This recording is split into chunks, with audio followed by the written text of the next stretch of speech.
的一太又来了。作为朴朴实实的网络冲浪选手，围观娱乐圈多年，最怕的就是以下2种娱乐圈现象：装嫩的女明星，为什么不把我给揍一顿？油腻的男明星。丫头教的魅力，想必大家已经领教过了。今天咱们就着重聊聊油腻男星。曾经我们用油腻来形容一道菜，而现在一提到油腻这个词儿，浮现在我们眼前的是一张张邪魅狂狷的脸。他们对着镜头自如地展示自己美好的肉体、健硕的胸肌、优美的人鱼线，在阳光下，他手舞足蹈，无时无刻不在散发着自己的荷尔蒙。他们不仅有着天使般的面孔、魔鬼般的身材，更重要的是身上洋溢的元气感。他天真无邪的伸着懒腰，看到他你就知道元气满满一天就要开启。人们将人间尤物这样的美称加诸他们身上，称他们是可代替石油的可再生资源，能带给人类新的希望。偶尔他们也会被谩骂、嘲笑、讥讽，但始终一定有我不有见。接下来咱们就一起来看看谁才是油腻界的最强王者。入围者有黄晓明、周一围、杨烁、陈思诚、杨洋、阮经天、薛之谦。没有上榜的请大家多多打 call， 说不定下期主题就是他。温馨提示：扛不住油腻暴击的集美们请自备洗眼液。好啦，话不多说，我们开始。黄晓明，我不要你觉得，我要我觉得。他来了，他来了！他带着天使般的面容走来了，你看他的眼神带着3分凉薄、3分讥笑，还有4分漫不经心，连嘴角微笑的角度都像是经过精确的计算。微微凸起的卧蚕性感邪魅，那不加掩饰的眼神预示着你已被他锁定。他一人兼具霸道总裁杰克苏等等多种形式的油腻，自信心爆棚的时候几头牛都拉不回来。曾经有很长的那么一段时间，黄晓明出现在镜头里，永远用深情款款的眼神望着你。在《鹿鼎记》中，他把韦小宝的邪气发挥到了极致，而论自信，谁也比不过他。No fast, no hunger, no fast, no turtle。一个简单的演唱，愣是整出了天王的架势。演偶像剧时，这迷之笑颜，这撩人的动作，如花看了都想报警。还有和老婆秀恩爱时，那霸道总裁剧本上升的画风，瞧瞧我这大肌肉，瞧瞧我这深情 wink， 啊，我的眼睛！磨嘴唇、扯衣服，外加邪魅一笑，尤其是咬大 S 的耳朵那段，简直是少儿不宜。谁看了不想送上一瓶去油神器呢？当然，黄晓明的油腻霸总绝不仅仅局限于这一部剧，比如在与陈乔恩合作的《锦绣缘》，黄晓明梅开2度，为观众们展现了如何演好一个人间尤物。与其说这是一部民国玛丽苏爱情剧，倒不如说这是一部黄晓明对于油腻2字理解的宣传片。不管是受伤还是与女主的对手戏，黄晓明的角色与动作永远是尽情耍帅装酷，让观众们接连表示难以下咽。幸好终于有一天杨幂替我们去了去油。周一围演艺生涯的改变，大概是在《演员的诞生》这个节目上，以严格著称的章子怡成为了周一围的迷妹，从头夸到尾。节目播出后，连舒淇都被周一围圈粉了，但不知道是不是飘了。在这之后，周一围开始有一种盲目的自信，比如说我演了就是我了，再比如 diss 自己的老婆朱丹，好像他的拍戏就是拍戏一样，他的拍戏不是我标准意义上的拍戏。在各种采访中都在嫌弃老婆的不专业，diss 完老婆还暗戳戳 diss 了陆毅。与此相反的是，朱丹倒是到处炫夫，成了炫夫狂魔。周一围拿下《演员的诞生》冠军后，朱丹发了小传闻夸自己的老公，但周一围的动态里却一个字都没有提到老婆。以前还说自己接不到戏，走红之后就变成了所有的节目奖项都在等着我，排着队等着我去挑。他的意思是我挑，是我不要，还要怎么红啊？看看如此牛逼哄哄的，也难怪红的突然，糊的也突然了。从此娱乐圈多了一个逼王，也多了一个油王。他仅凭长安12时辰一个吮手指的动作就强势入围油腻前3名，这场面简直永生难忘。杨烁，自从小包总红了以后，杨烁似乎就在油腻之路上一去不复返，越走越油，越游越滑，越滑越远。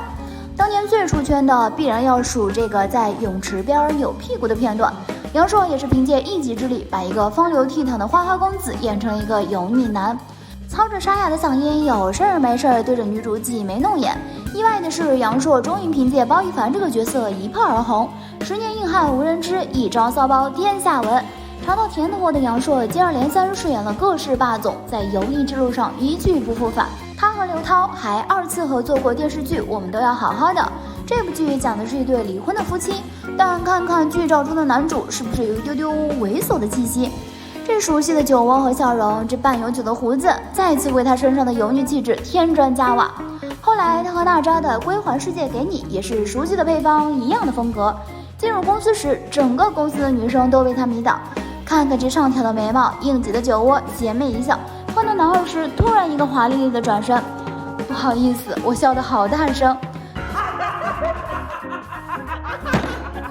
要知道，年轻时的杨烁可不是这样的。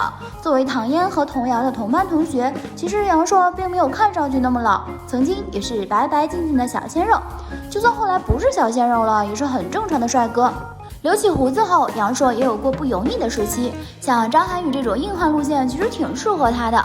在《刀客家族的女人》中，杨烁就把铁汉柔情这一面演得很好。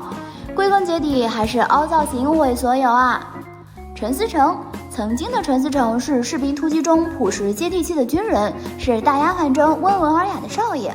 但自从自导自演了《北京爱情故事》后，陈思诚就和油腻成了半永久的关系。他也走上了这条邪魅狂狷的路，无法自拔。微微向上，勾起的嘴角，扑朔迷离的眼神，若隐若现的胸膛，霸道总裁的气质，陈思诚自己应该很陶醉。后来他又找了宁大红、王艳辉等等一批老戏骨作配，为自己拍了一部《远大前程》，分分钟能炸出几桶油。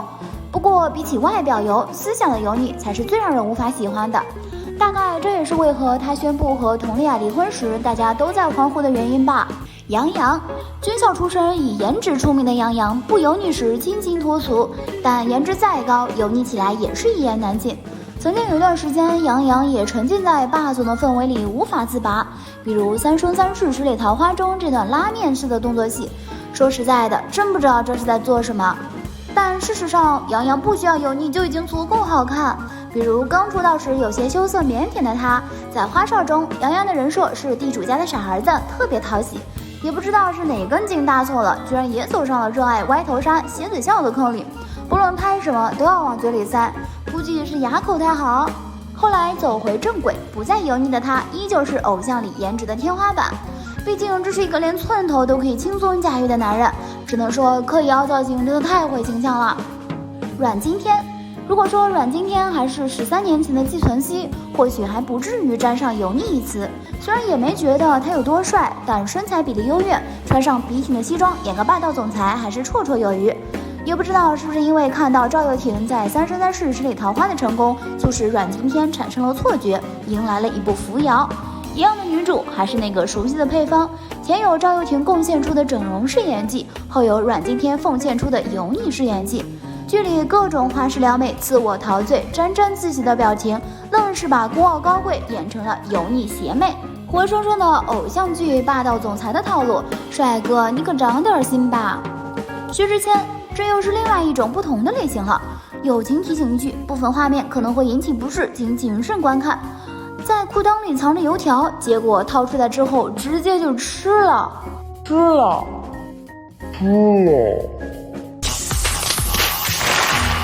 再比如这个雪糕的广告，看看这个广告词，这动作，确定吃得下去吗？欣赏完人类高质量人间尤物，咱们来做个阶段性小结。